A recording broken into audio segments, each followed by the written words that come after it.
Hello, welcome or welcome back to McFly, my little corner on the internet where I just sit here and yap on about video games and stuff. And then this one's hot off the presses. We just finished the Quarry on PS5. It's our second playthrough since when the game released in 2022, so it's that vague memories. But I just wanted to put an intro here of sorts just to kind of set it up. But this next part is just us discussing and reviewing the game right after we completed it. And then, of course, one of the best parts about this game is that it can be played several times with different endings. So I'm curious what other kind of endings we could have had. That's why I kind of wanted to start it with where we ended it. I kind of leave everybody's conclusion right here at the beginning. So enjoy. Thank you for watching. A like is always appreciated. Have a nice day.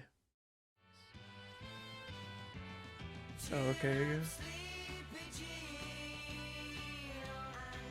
Bobby That's Hackett. Bobby, yeah. It did just show me maxed out before. First deceased.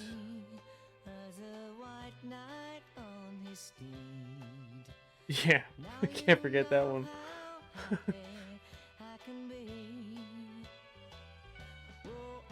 Yeah, I don't feel bad about killing the family, but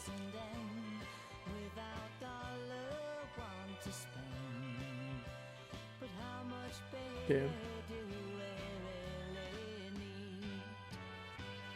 Really got gory towards there. Yeah.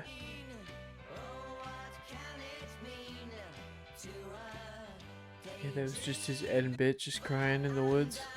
Mm-hmm. That's annoying.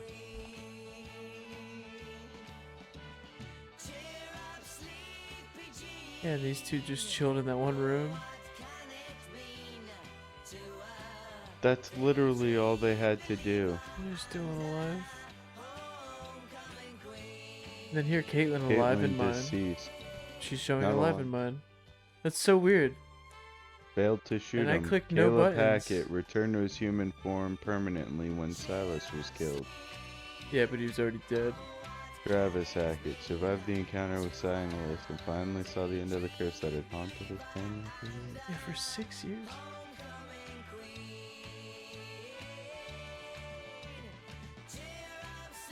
She got her eye back from it.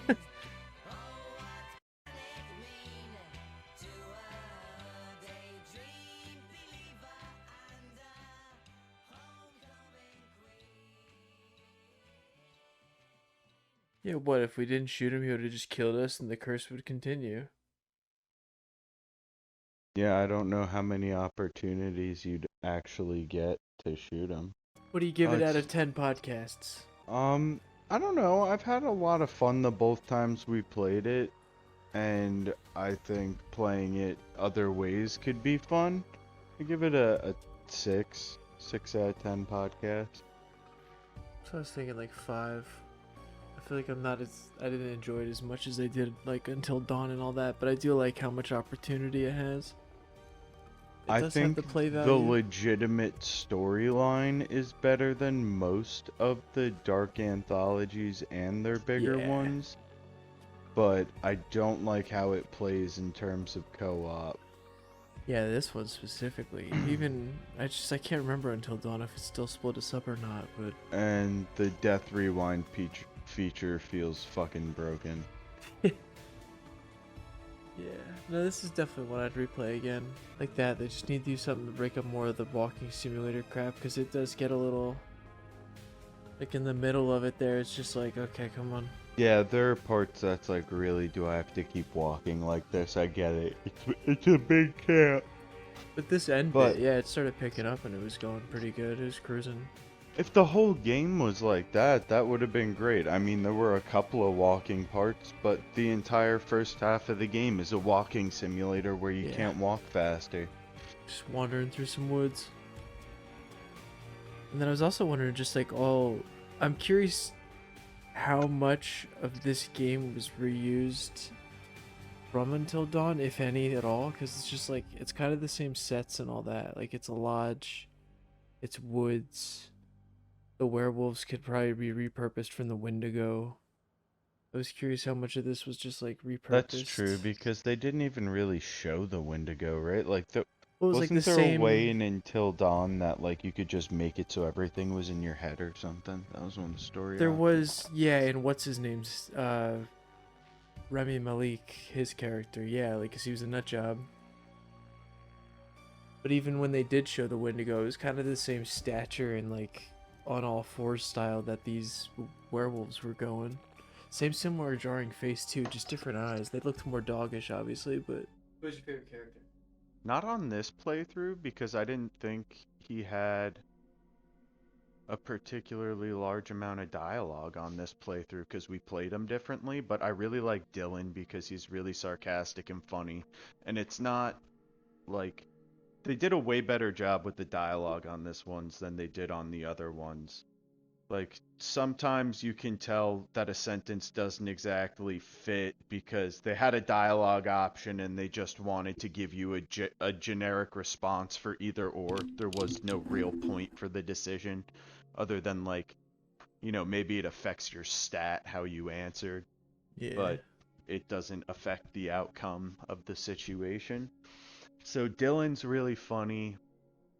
Yeah. Um, He's up there. I like the way that you can play Emma. It seems like she's a more main character that you're really supposed to play. She's got like a lot of different options that you can do with her. You can make her a bitch, you can make her strong, you can make her like self-absorbed or whatever. So that's cool. It seems like she's got a lot of different ways to go. Emma's the one with Jakob, right? Yeah. Okay. That was my hardest part, was remembering who's who half the time. I mean, I find Ariel Winter just like attractive in real life and I enjoy her. So that Um, was your screen crush the whole time? Well, the thing is like I can picture her like real life her, and Oh like I yeah. just know that Now these she's people attractive. exist, we could say it. Yeah, I don't know who the other people are though in terms of like acting or whatever. So like sure, their video game personas are attractive, but they could be a little less attractive in public. Yeah, I was falling Also, for Brenda's Ariel song the Winter whole is time. totally she's legal, right? Like I know Yeah. she's younger than us, but like I was like, holy I don't know shit, when because I don't know when they filmed this. I don't know.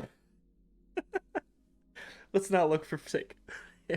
she would have had to have been 18 Yeah, I'm because this sure. was after oh, she was only born in 98. That's not bad.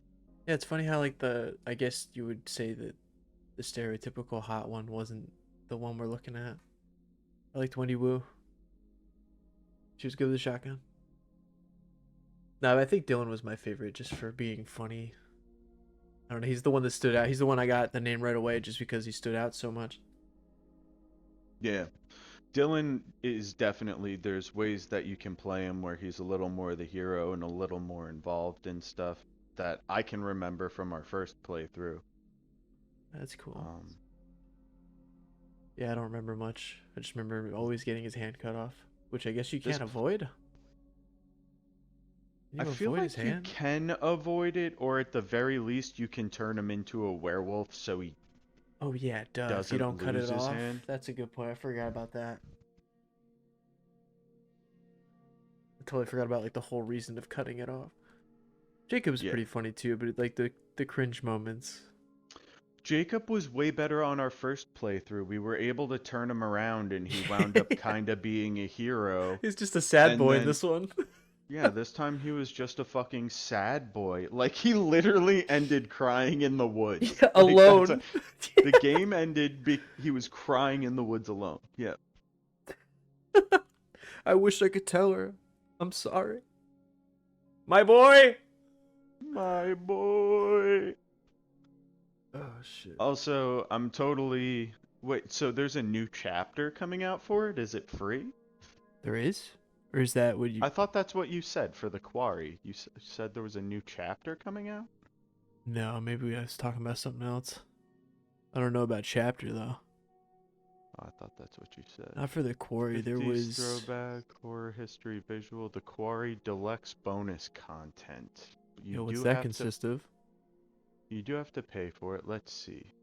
80s throwback instant access to Death Rewind system, which we already have access to. Gorefest option in the movie.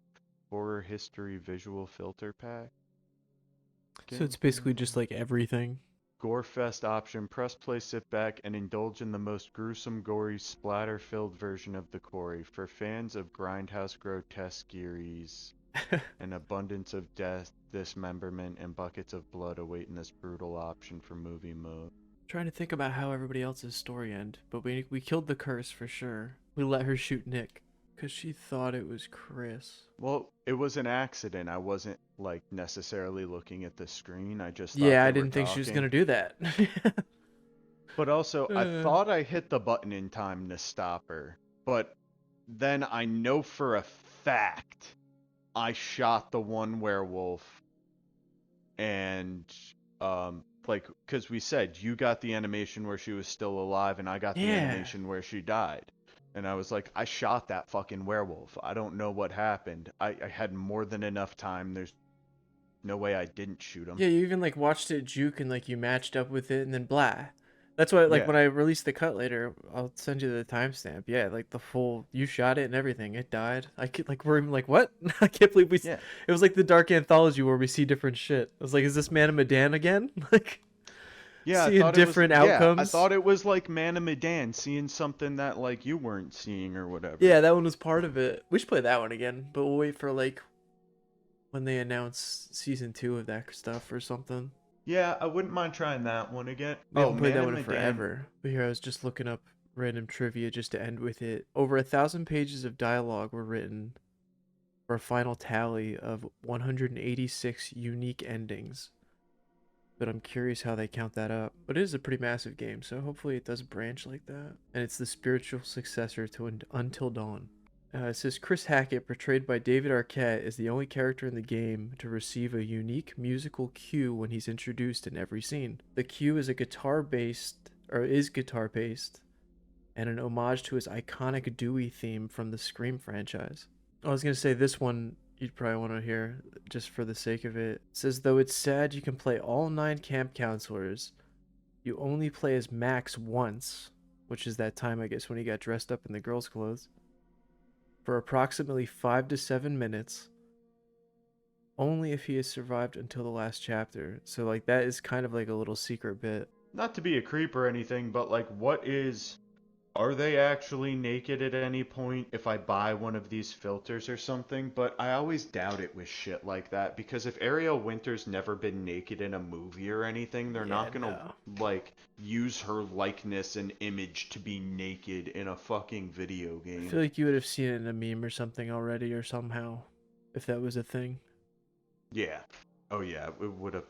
That would have been like spanking material for a lot of people. Yeah, that's a good, or even So yeah, it would just have to been use all the everywhere. animations behind green screens and stuff. Oh my god, it'd go But nuts. like it is so fucking cheesy that it's like what when Laura bursted back out of vampire mode and she's like, "Can somebody please get me some fucking clothes?" It's like you're wearing a tank top and like Yeah, somehow it panties. ripped perfectly.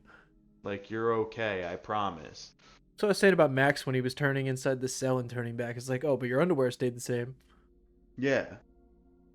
Yeah, it's like, "Give me your clothes." Yeah. It's like, so you know they're supposed to be naked, you just physically couldn't make them naked. Which, it's a little bit of a continuity thing for me. And Yeah, it also, takes you like, out of it. It it's does. like 80s, 90s horror slasher. Boobs and shit are such a huge part of that, dude. Yeah, If it's it not really gore, is. it's boobs. It's like two things you remember from Friday the 13th. Jason slaying and boobs. Now they got Yeah, right? I don't know if Like, you that's remember what it this is. bit, but a reference to its predecessor was cut. When Ryan is mentioning time hopping vampires, the legend of the Wendigo was going to be mentioned, but was ultimately cut from the finished project. The time hopping vampires comment is an allusion to the Dark Pictures anthology House of Ashes. But it was pretty vague. I don't know. These things are always with a grain of salt. These people, I think people can just upvote these if they want. I don't know, time hopping vampire. Oh, you mean like, that's just a fact. There's no way to tell, really, so Yeah, it's someone just can like just say somebody whatever typed it in about and it. then 50 people upvoted it. Yeah. Some of them seem pretty like this one too. This one's more of just like for the narrative overall. Chris tells Ryan that his daughter Kaylee has her whole life ahead of her, somewhat foreshadowing the fact that Kaylee is the only character whose death is unavoidable. So it's just like a little narrative cue, you know, like some foreshadow. But yeah, I definitely agree with what you said. It was definitely the better written one. But then it was Mm-hmm. more like Until Dawn. I feel like a lot more work went into this than the Dark Anthology ones. I'm curious. I'd be curious to be a fly on the wall in both production cycles to see how. I feel like Dark Anthology is just like so much quicker, you know, like they just whip it together. That's why, actually, how many times have we played a Dark Anthology game day one and it's just like buggy as hell? Not like most games Oh aren't, but. yeah, but mostly still playable at the very least, you Oh know? yeah, but some scenes would Like it have might like have the been buggy, jankiest but it looks still or played. something. Like the character models would do something crazy. Mm-hmm. Can add to the fun to it actually sometimes.